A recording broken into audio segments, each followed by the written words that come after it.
On se retrouve après une petite pause pour une vidéo dans laquelle je vais vous montrer les livres que j'ai trouvés récemment en boîte à livres.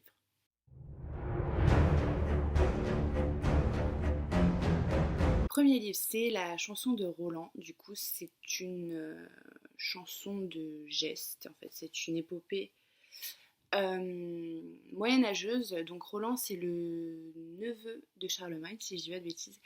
Et donc au début, on va le suivre lui et son terrible et fatal destin. On va suivre ensuite la vengeance de son oncle Charlemagne. Voilà, donc tout ça est sous forme de chant. Ouais, c'est un peu le même format que l'Iliade et l'Odyssée par exemple d'Homère. Voilà. J'aurais bien aimé trouver ce livre par contre en version bilingue, voilà, puisque ça a été écrit en vieux français. J'aurais bien aimé comparer les langages, mais bon, c'est pas très grave. Ensuite, j'ai trouvé Seawolf de Michael DiMercurio. Seawolf, Mission de la dernière chance. Voilà. Ça raconte l'histoire d'un énième conflit entre l'Orient et l'Occident. Conflit qui va être porté et sûrement réglé par l'intermédiaire de deux sous-marins. Donc nous, on va suivre le sous-marin américain, si je ne me trompe pas. Voilà, j'en sais pas vraiment plus, mais n'importe quelle histoire avec un sous-marin m'intéresse. Je sais pas pourquoi, j'adore les sous-marins, donc dès que je vois sous-marin, je prends le livre tout simplement. Ensuite, de Michael. C'est pas le chat, c'est les alarmes de voiture. Est-ce que ça va sonner pendant longtemps? Bon, c'est pas grave, je vais continuer. Donc de Michael Crichton, le 13e guerrier. Donc il faut savoir que Michael Crichton, je pense, c'est l'auteur du livre qui a inspiré ensuite les fameux films Jurassic Park, qui sont parmi mes films préférés. Mais déjà, j'ai pas lu ce livre et ensuite, j'ai rien lu d'autre de cet auteur. Donc voilà, donc là, je vois d'après la couverture que ce livre a été adapté en film également, avec je sais plus le nom de l'acteur. Antonio Banderas. Voilà. Et voilà, on va suivre du coup un personnage dans une tribu viking. Je suppose que va y avoir une sorte de figure d'élu, puisque c'est le 13e guerrier. Je sais pas trop. Je sais pas trop de quoi il va en retourner, mais bon, tribu viking, oui, ça me plaît. Puis l'auteur, j'avais très envie de le découvrir, donc voilà. Ensuite, j'ai La case de l'oncle Tom. Donc c'est une édition assez ancienne. Apparemment, c'est un très très grand classique, mais alors je vous avoue que j'en avais jamais entendu parler. Je sais pas. En fait, c'est mon copain qui me l'a trouvé et depuis, je me suis un petit peu renseignée quand même sur le livre. On va parler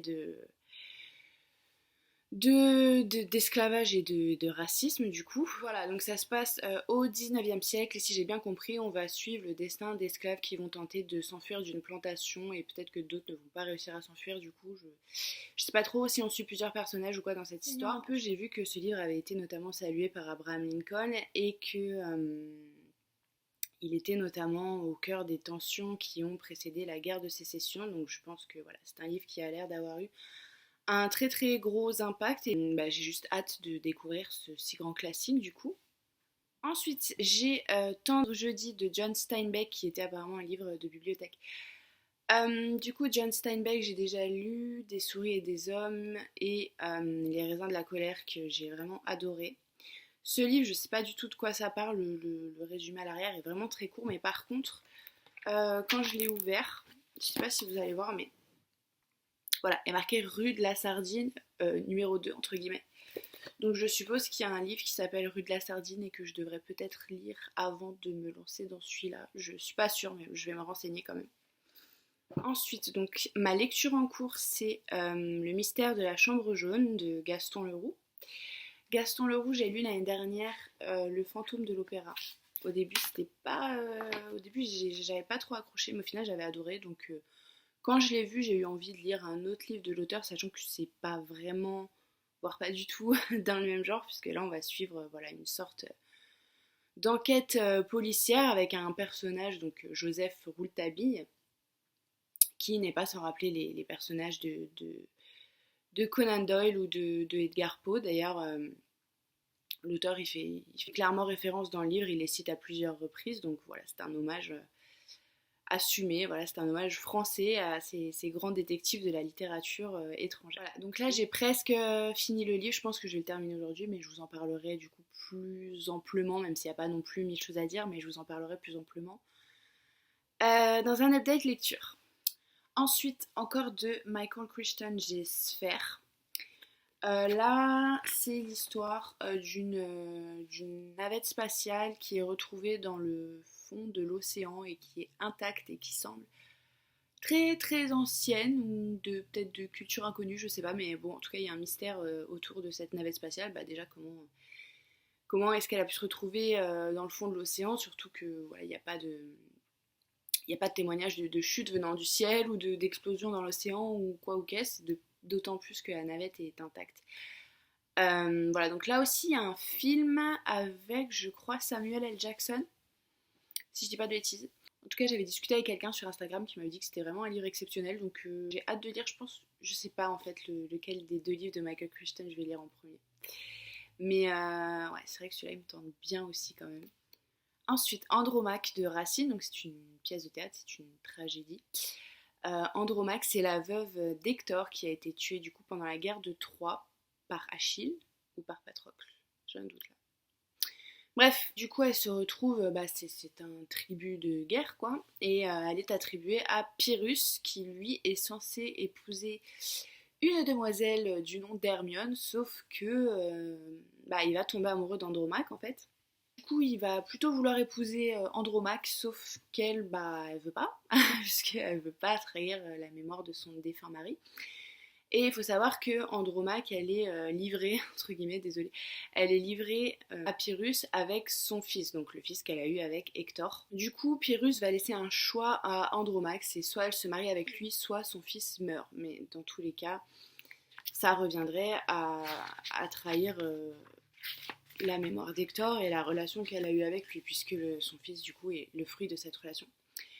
Et on a encore un autre personnage, là j'ai plus son nom, mais qui lui est amoureux d'Hermione, il me semble, donc ça l'arrange bien que Pyrrhus la délaisse un petit peu. Enfin, bref, du coup c'est une tragédie à l'issue de laquelle peu de personnages vont trouver satisfaction, je pense.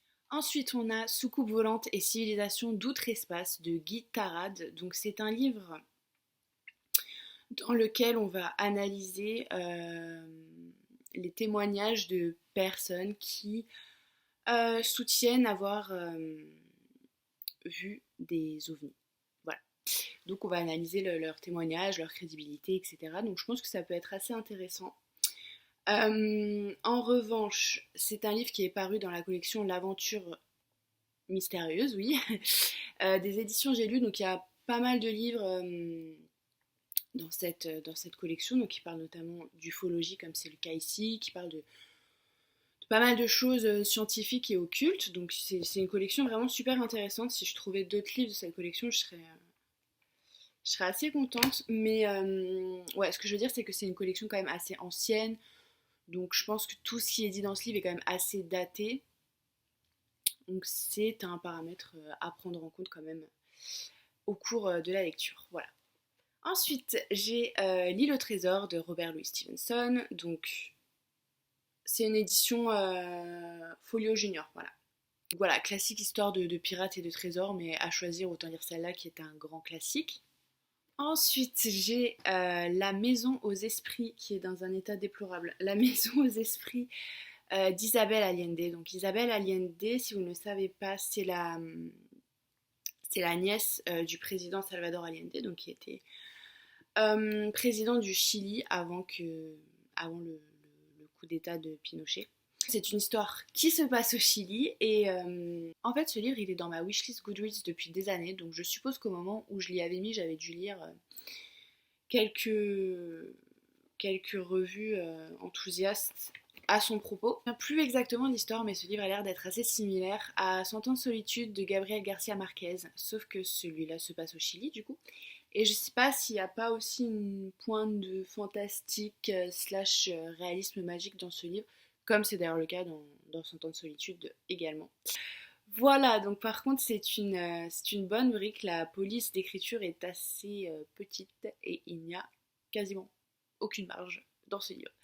Voilà, mais très hâte de lire quand même. Enfin, on va terminer par 2 livres du même auteur. Le premier, c'est La Bête humaine, donc de Émile Zola. C'est donc le 17e volume de la saga des Rougon-Macquart. Je pense que le thème de ce livre va plutôt être du coup sur la révolution industrielle et les machines à vapeur, etc. Et du coup, je pense qu'un des membres de la célèbre famille va travailler au contact de ces machines. Donc, les Rougon-Macquart, c'est une grande saga familiale que j'ai envie de lire en intégralité. Après, pas forcément dans l'ordre, je vous avoue, j'ai lu plusieurs tomes euh, qui se suivaient pas, qui n'étaient pas forcément proches les uns des autres, mais ça m'a pas gêné pour l'instant la lecture, donc je pense qu'on peut les lire un petit peu dans n'importe quel ordre. Du coup, je vais peut-être les lire au rythme de mes trouvailles. J'espère trouver d'autres tomes des Rougon-Macquart en boîte à livres. D'ailleurs, à ce sujet, vous avez Nabolita et Antastasia de la chaîne Antastasia Lee, donc c'est sa chaîne plus axée sur la lecture, qui organise une lecture commune autour des Rougon-Macquart à raison d'un livre tous les 2 mois. Donc c'est quand même, ça laisse le temps de lire d'autres livres, etc. en même temps. En ce moment, la lecture commune, elle est sur le tome 1, donc La fortune des Rougon, je crois que c'est mars-avril. Donc si vous voulez la rejoindre, il est encore temps. Donc, vous pouvez trouver plus d'infos au sujet de cette lecture commune sur leur page Instagram respective. Et le hashtag, du coup, c'est lisons les RM. Je vous mets tout ça normalement, si j'ai pas oublié, juste ici. Et le dernier livre, enfin on y arrive, c'est Thérèse Raquin, toujours d'Émile Zola, donc lui qui ne fait pas partie du cycle des Rougon-Macquart. Voilà, j'aime bien cette édition parce que derrière il y a une partie du texte quoi, qui est à l'intérieur du livre et il y a une jaquette incroyable, c'est un livre en hardback et il est comme ça. Voilà, donc j'aime bien ces petites éditions un petit peu anciennes. Donc dans Thérèse Raquin, on va suivre une femme qui cherche à nuire et qui va nuire d'ailleurs à son mari. Donc voilà, c'est un livre que j'avais lu. Je sais plus pourquoi elle en veut autant à son mari d'ailleurs. C'est un livre que j'avais lu quand j'étais beaucoup plus jeune et j'ai hâte de le lire de nouveau. Voilà, donc ça c'est les livres que j'ai récupérés en boîte à livres du coup fin février, début mars et il faut savoir que depuis j'y suis retournée. Donc j'ai encore un sac avec beaucoup de livres, plus j'ai acheté aussi quelques livres en neuf récemment. Du coup ce sera l'objet d'une de mes prochaines vidéos.